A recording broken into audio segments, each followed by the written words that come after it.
रायपुर से बड़ी खबर। सीएम साय आज विभिन्न कार्यक्रमों में शामिल होंगे। मंत्रालय में राज्य सैनिक बोर्ड की बैठक लेंगे सीएम विष्णुदेव साय। अन्य कार्यालयीन काम पूरा करेंगे सीएम विष्णुदेव साय। देर शाम सीएम हाउस लौटेंगे मुख्यमंत्री। और आपको बता दें कि आज अलग अलग कार्यक्रमों में शामिल होंगे सीएम विष्णुदेव साय। मंत्रालय में राज्य सैनिक बोर्ड में की बैठक लेंगे सीएम विष्णुदेव साय। अन्य कार्यालयीन काम पूरा करेंगे आज सीएम विष्णुदेव साय। और साथ ही आपको बता दें कि देर शाम सीएम हाउस वापस लौटेंगे मुख्यमंत्री विष्णुदेव साय। आज अलग अलग कार्यक्रमों में शामिल होंगे। साथ ही आज बैठक भी करेंगे मंत्रालय में राज्य सैनिक बोर्ड की। तो अलग अलग आज विभिन्न कार्यक्रमों में शामिल होंगे सीएम विष्णुदेव साय। और आपको बता दें कि आज मंत्रालय में बैठक भी लेंगे। देर शाम सीएम हाउस लौटेंगे मुख्यमंत्री विष्णुदेव साय। तो आज अलग अलग कार्यक्रमों में सीएम विष्णुदेव साय शामिल होंगे। अन्य कार्यालयीन काम भी पूरा करेंगे सीएम। मंत्रालय में आज राज्य सैनिक बोर्ड की बैठक लेंगे।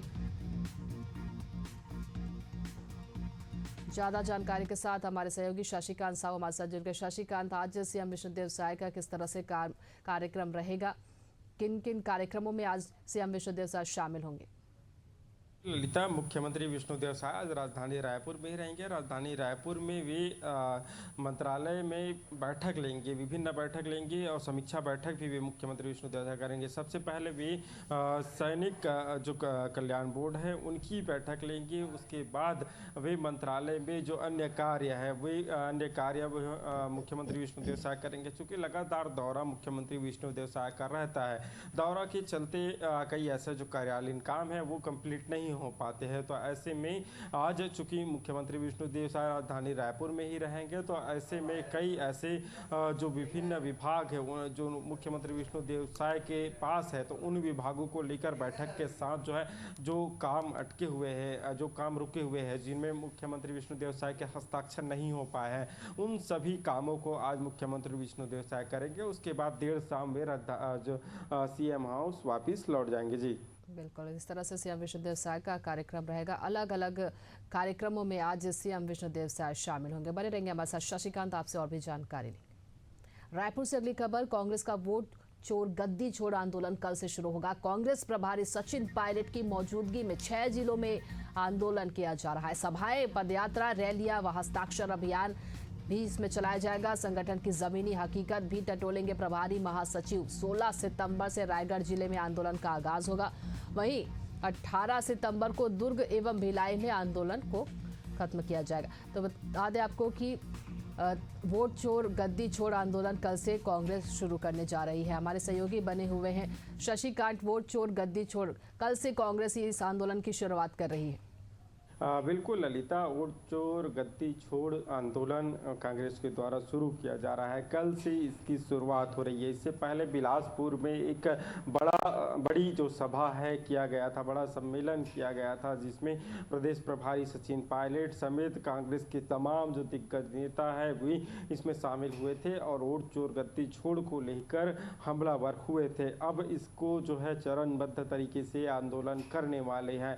विभिन्न रैली निकलेगी, इसके अलावा हस्ताक्षर अभियान चलाया जाएगा, पद यात्रा भी इस दौरान किया जाएगा। चूँकि कल से इसकी शुरुआत हो रही है, कल इसकी शुरुआत होगी और कल के बाद जो है 18 तारीख को दुर्ग भिलाई में इसका समापन होगा। इसमें सचिन पायलट जो प्रदेश प्रभारी है कांग्रेस के, वे शामिल होंगे। इसके अलावा कांग्रेस के तमाम जो दिग्गज नेता है, पूर्व मंत्री भूपेश बघेल, नेता प्रतिपक्ष चरणदास महंत, पीसीसी चीफ दीपक बैद, तमाम जो नेता है वो इस जो वोट चोर गद्दी छोड़ को लेकर अभियान चल रहा है कांग्रेस का, उसमें शामिल होंगे। और इस दौरान जमीनी हकीकत और जमीनी जो कार्यकर्ता हैं उनको भी टटोलने का प्रयास करेंगे। और जिस तरह से लगातार राज्य सरकार के खिलाफ हमलावर कांग्रेस हो रही है, केंद्र सरकार के खिलाफ भी हमलावर है, तो ऐसे में राज्य सरकार की जो गलत नीतियां हैं उन नीतियों को भी वे जनता के बीच लेकर जाएंगे। जिस तरह से अभी बिजली बिल हाफ योजना बंद हुआ है, लोगों में काफ़ी दिक्कतों का सामना इससे करना पड़ रहा है। जो कांग्रेस है वो एक के बाद एक तमाम जो नेता है वो सवाल उठा रहे हैं कि जिस तरह से बिजली बिल हाफ योजना थी जिससे के कारण जो है लोगों को जो राशि है वो ज़्यादा नहीं देना पड़ता था, लेकिन अब बिजली बिल हाफ योजना सरकार ने बंद कर दी गई है तो सीधा जो असर है आम जनता की जेब पर पड़ रहा है। उनकी जो बिजली बिल है वो भारी भरकम आया है। तो ऐसे में जो 1000 रुपये महतारी वंदन योजना की बात कांग्रेस बीजेपी करती है, तो जो महतारी वंदन की जो राशि है उसके ऊपर जो राशि है बिजली बिलों में जा रहे हैं, तो सीधा सीधा जो नुकसान है आम जनता का हो रहा है। तो इसको लेकर भी कांग्रेस जो है राज्य सरकार पर हमलावर है और जितनी भी जो गलत नीतियां हैं उन नीतियों को लेकर जनता के बीच में इस रैली और इस अभियान के माध्यम से जाएंगे। जी बिल्कुल, तो कांग्रेस का ये आंदोलन कल से शुरू हो रहा है। 16 सितंबर से रायगढ़ जिले से इसकी शुरुआत होगी, वहीं 18 सितंबर को यह आंदोलन खत्म होगी। बने रहेंगे हमारे साथ, शशिकांत आपसे और भी जानकारी लेंगे। रायपुर से अगली खबर आपको बता रहे हैं, जहां गुजरात दौरे पर रहेंगे स्कूल शिक्षा मंत्री गजेंद्र यादव। आज से 3 दिवसीय से गुजरात दौरे पर स्कूल शिक्षा मंत्री रहेंगे। गुजरात में शिक्षा क्षेत्र में हो रहे नवाचारों का अध्ययन करेंगे, वहीं शिक्षा विज्ञान से जुड़े प्रमुख संस्थाओं का भी दौरा करेंगे। अधिकारियों के साथ बैठक भी मंत्री गजेंद्र यादव करेंगे। हमारे सहयोगी बने हुए हैं शशिकांत। मंत्री गजेंद्र यादव गुजरात के दौरे पर रहेंगे, क्या कुछ इसको लेकर जानकारी? बिल्कुल ललिता, देखिए स्कूल शिक्षा मंत्री गजेंद्र गुजरात के दौरे पर रहेंगे। कुछ 3 दिवसीय दौरे पर वे वहां गुजरात की जो स्कूल की जो शिक्षा व्यवस्था है, वहां की जो विज्ञान समेत तमाम जो तकनीकी व्यवस्था है उनको लेकर समीक्षा करेंगे, अधिकारियों के साथ बैठक करेंगे। बैठक के बाद वे छत्तीसगढ़ में कैसे शिक्षा व्यवस्था को सुधारा जाए इसको लेकर वहां मंथन करेंगे। उसके बाद छत्तीसगढ़ जब पहुंचेंगे तो यहाँ कैसे लागू किया जा सकता है, इन तमाम विषयों को लेकर चर्चा होगी। बताना चाहूँगा कि आज चूंकि स्कूल शिक्षा मंत्री जो गजेंद्र यादव है वो गुजरात जाएंगे, वहाँ अलग अलग जो प्रतिनिधि है या अधिकारी है उन अधिकारियों से चर्चा करेंगे। गजेंद्र यादव के साथ जो स्कूल शिक्षा विभाग के अधिकारी भी मौजूद रहेंगे। इस दौरान वहाँ की जो तकनीकी है, तमाम जो चीज़ें हैं उनको जो है समीक्षा की जाएगा, समीक्षा की जाएगी, समझा जाएगा और कैसे किस तरह से छत्तीसगढ़ में उसे लागू किया जा सके, इन तमाम विषयों पर बातें होगी। जिस तरह से लगातार देखने को मिल रहा है छत्तीसगढ़ में जो स्कूल शिक्षा व्यवस्था है उसको सुधारा जाए, कैसे अभी मुख्यमंत्री शिक्षा गुणवत्ता की सुधार की शुरुआत छत्तीसगढ़ में होने जा रही है। इसके अलावा युक्तियुक्तकरण के माध्यम से कई स्कूलों में जहाँ टीचर नहीं थे वहाँ टीचर पहुँचाया गया है। तो ऐसे में कैसे बेहतर से बेहतर बच्चों को शिक्षा मिल सके, इन तमाम विषयों को लेकर जो राज्य सरकार है वो प्रयासरत है। जी बिल्कुल, तो शिक्षा व्यवस्था में सुधार को लेकर मंत्री गजेंद्र यादव गुजरात के दौरे पर रहेंगे। बने रहेंगे हमारे साथ शशिकांत, आपसे और भी जानकारी लेंगे।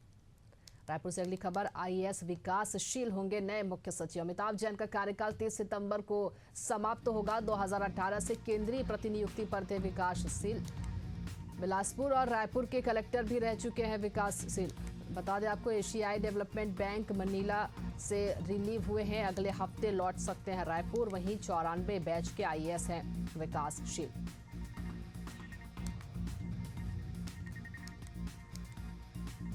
तो वहीं विकासशील के बारे में बताया आपको, तो बिलासपुर और रायपुर के कलेक्टर भी रह चुके हैं। 2018 से केंद्रीय प्रतिनियुक्ति पर विकासशील थे। 30 सितंबर को आपको बता दें अमिताभ जैन का कार्यकाल समाप्त होगा और अब नए मुख्य सचिव के रूप में आईएएस विकासशील को नियुक्त किया जाएगा। चलिए, हमारे सहयोगी बने हुए हमारे साथ शशिकांत। अब नए मुख्य सचिव के रूप में आईएएस विकासशील की नियुक्ति होगी, क्या कुछ उनका कार्यकाल रहा है, कितना कुछ उन्होंने ये जिम्मेदारी दी है? देखिए ललिता, मुख्य सचिव अमिताभ जैन जो है 30 सितंबर को जो है उनका जो कार्यकाल है वो समाप्त हो रहा है। चूँकि 3 माह के लिए अमिताभ जैन के जो कार्यकाल है उनको बढ़ाया गया था, तो ऐसे में अब 30 सितंबर को उनका कार्यकाल समाप्त हो रहा है। तो अब नए मुख्य सचिव को लेकर जो चर्चाएं हैं वो तेज हो गई है। बताया जा रहा है कि जो IAS विकासशील है वो नए मुख्य सचिव हो सकते हैं। चूँकि 2018 से वे केंद्रीय प्रतिनियुक्ति पर थे, लेकिन पहले MP कैडर के IAS भी वे थे, लेकिन साल 2000 में छत्तीसगढ़ बनने के बाद वे छत्तीसगढ़ आ गए थे। लेकिन वे इसके अलावा बिलासपुर और रायपुर के कलेक्टर भी वे रह चुके हैं। एशियाई डेवलपमेंट बैंक मिंडला से भी उन्हें रिलीव कर दिया गया है और 94 बैच के IAS अधिकारी हैं। ऐसे में उनका नाम सबसे पहले है और बताया जा रहा है कि लगभग ये नाम जो है फाइनल हो गया है। और जैसे ही अमिताभ जैन का जो कार्यकाल है वो समाप्त होगा, उन्हें जो है मुख्य सचिव की जिम्मेदारी दे दी जाएगी। जी बिल्कुल। शशिकांत विकासशील जो है बिलासपुर और रायपुर के भी कलेक्टर रह चुके हैं। कई ऐसे काम जो है उन्होंने बखूबी निभाया है। इसको लेकर क्या कुछ उनके बारे में और जानकारी मिल पा रही? बिल्कुल, देखिए जिस तरह से जो विकासशील है वो चूँकि मध्य प्रदेश के समय और छत्तीसगढ़ के समय भी MP कैडर के जो IAS रहे हैं। हालांकि जब वे छत्तीसगढ़ मध्य प्रदेश से अलग हुआ उसके बाद उन्हें जो छत्तीसगढ़ कैडर के IAS के रूप में जो है नियुक्त किया गया था, लेकिन उसके बाद वे जो केंद्रीय प्रतिनियुक्ति पर चले गए थे, लेकिन उसके बाद अब फिर से जो है उन्हें रिलीव कर दिया गया है। तो ऐसे में जो है मुख्य सचिव की जिम्मेदारी वे संभाल सकते हैं। बिल्कुल, देखिए जिस तरह से वे बिलासपुर और रायपुर के कलेक्टर रह चुके हैं, तो निश्चित ही वे छत्तीसगढ़ की जो भौगोलिक स्थिति है, छत्तीसगढ़ की स्थिति के बारे में वे जानकारी है उन्हें। चूँकि कलेक्टर के रहते उन्होंने बेहतर काम किए थे, तो ऐसे में जब मुख्य सचिव की जो जिम्मेदारी है वो मिलेगी तो उन्हें किस तरह से जो है वो भूमिका में अपना निर्वहन करेंगे, वो देखने वाली बात होगी। जी बिल्कुल। तो 94 बैच के IAS है विकासशील, अब इन्हें नए मुख्य सचिव के रूप में नियुक्त किया जाएगा। तमाम जानकारी के लिए शशिकांत आपका बहुत बहुत धन्यवाद। रायपुर से अगली खबर, छत्तीसगढ़ सरकार का बड़ा निर्णय सामने आया। उच्च शिक्षा विभाग में अब अनेक पदों पर भर्तियां होंगी। शासकीय महाविद्यालयों में 700 पदों पर भर्ती होगी। 625 सहायक प्राध्यापक भर्ती की भी स्वीकृति मिली है। 25 क्रीड़ा अधिकारी की भर्ती से खेलों को बढ़ावा मिलेगा। वहीं 50 ग्रंथपाल की भर्ती से पुस्तकालयों का भी बेहतर संचालन होगा। वित्त विभाग से मिली भर्ती की अनुमति और अब जो है छत्तीसगढ़ सरकार का ये बड़ा निर्णय, कई पदों पर अब भर्ती होगी उच्च शिक्षा विभाग में।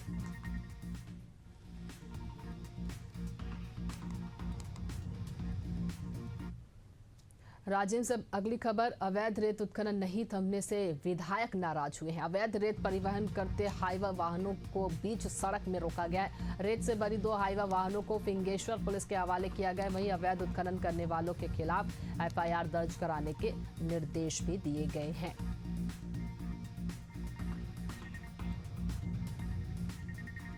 तो अवैध रेत उत्खनन मामले को लेकर अब FIR करने के भी निर्देश दिए हैं। विधायक की नाराजगी देखने को मिली। अवैध रेत उत्खनन पर कार्रवाई नहीं होने को लेकर रेत से भरी 2 हाईवा वाहनों को फिंगेश्वर पुलिस के हवाले किया गया। भोपाल से खबर, जहां मुख्यमंत्री डॉक्टर मोहन यादव का आज का कार्यक्रम रहेगा। सुबह 11 बजे Kushabhau Thackeray international convention centre जाएंगे CM doctor Mohan Yadav. Convention centre में आयोजित अभियंता दिवस समारोह में शामिल होंगे। दोपहर 1 बजे विमानन विभाग की समीक्षा बैठक करेंगे CM। वहीं CM हाउस के समत्व भवन में आयोजित होगी ये बैठक। तो CM डॉक्टर मोहन यादव आज समीक्षा बैठक करेंगे। CM हाउस के समत्व भवन में ये आयोजित होगी। वहीं साथ ही कन्वेंशन सेंटर में आयोजित अभियंता दिवस समारोह में शामिल होंगे। ज्यादा जानकारी के साथ हमारे सहयोगी दुष्यंत पराशर हमारे साथ जुड़ गए। दुष्यंत, आज CM डॉक्टर मोहन यादव का कार्यक्रम किस तरह से रहेगा? कौन कौन से कार्यक्रमों में आज CM शामिल होंगे?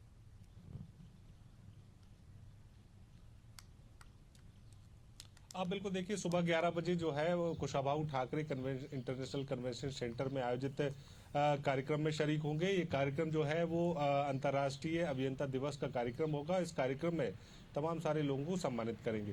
वहीं जिस तरीके से आगे के कार्यक्रमों की बात कर ली जाए तो दोपहर 1 बजे मुख्यमंत्री जो है वो विमानन विभाग की समीक्षा बैठक सीएम हाउस के समर्थ भवन से ही करेंगे।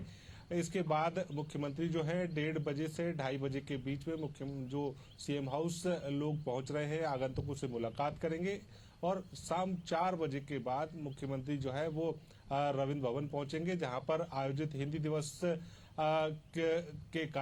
हिंदी दिवस के अवसर पर आयोजित कार्यक्रम मातृभाषा जो सम्मेलन है उसको यहाँ पर संबोधित करेंगे। वहीं इस कार्यक्रम में शामिल होकर हिंदी भाषा के प्रयोग और हिंदी भाषा के ज्यादा से ज्यादा उपयोग पर यहाँ पर एक संबोधन जो है वो देते हुए नजर आएंगे।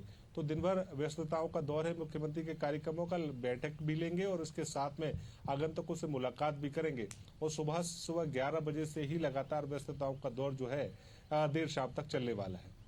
बिल्कुल, इस तरह से सीएम डॉक्टर मोहन यादव का कार्यक्रम रहेगा। अलग अलग कार्यक्रमों में आज सीएम शामिल होंगे। बने रहेंगे हमारे साथ दुष्यंत, आपसे और भी जानकारी लेंगे। अगली खबर भोपाल से। विश्व अभियंता दिवस आज मनाया जाएगा। Kushabhau Thackeray international convention centre में ये कार्यक्रम होगा। मुख्यमंत्री डॉक्टर मोहन यादव इसमें शामिल होंगे। पीडब्ल्यूडी मंत्री राकेश सिंह भी इस कार्यक्रम में मौजूद रहेंगे। श्रेष्ठ अभियंताओं और संविदाकारों को पुरस्कृत किया जाएगा। तो विश्व अभियंता दिवस आज मनाया जाएगा। हमारे सहयोगी बने हुए हैं दुष्यंत। विश्व अभियंता दिवस आज मनाया जाएगा, किस तरह से ये कार्यक्रम होगा?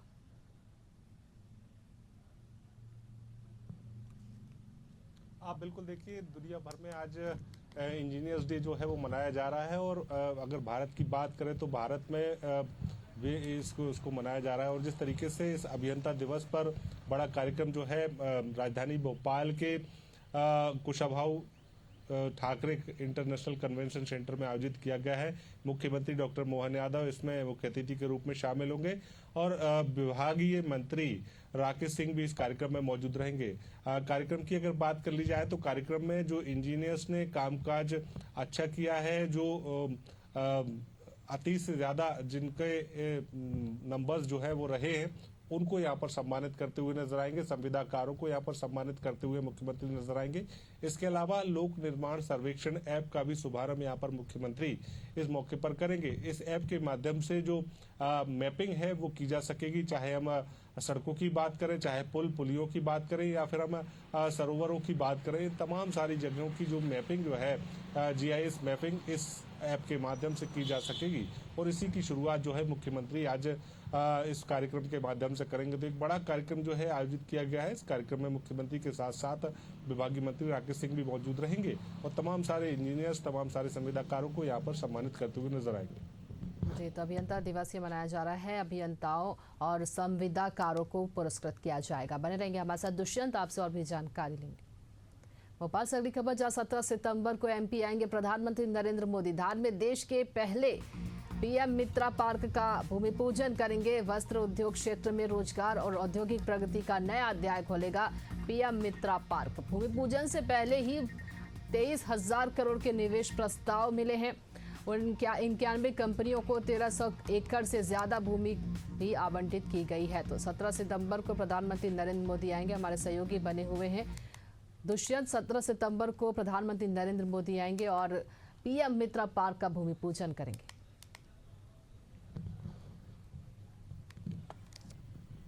देखिए, एक बड़ा कार्यक्रम जो है वो धार के बदनापर के भौसेला गांव में आयोजित किया गया है और वहां पर प्रधानमंत्री नरेंद्र मोदी 17 सितंबर को मध्य प्रदेश में PM मित्रा पार्क का उद्घाटन, भूमि पूजन जो है वो करने जा रहे हैं। तो इस भूमि पूजन से पहले अगर बात कर ली जाए उद्योगों की स्थापना की, तो टेक्सटाइल उद्योगों को बढ़ावा देने के लिए लगातार मध्य प्रदेश सरकार इसको लेकर काम कर रही है। और जब ये PM मित्रा पार्क की स्थापना होगी, भूमि पूजन इसका किया जाएगा, उसके बाद इस पूरे इलाके में कहीं ना कहीं टेक्सटाइल से जुड़े हुए निवेशक जो है अपना निवेश करते हुए नजर आएंगे।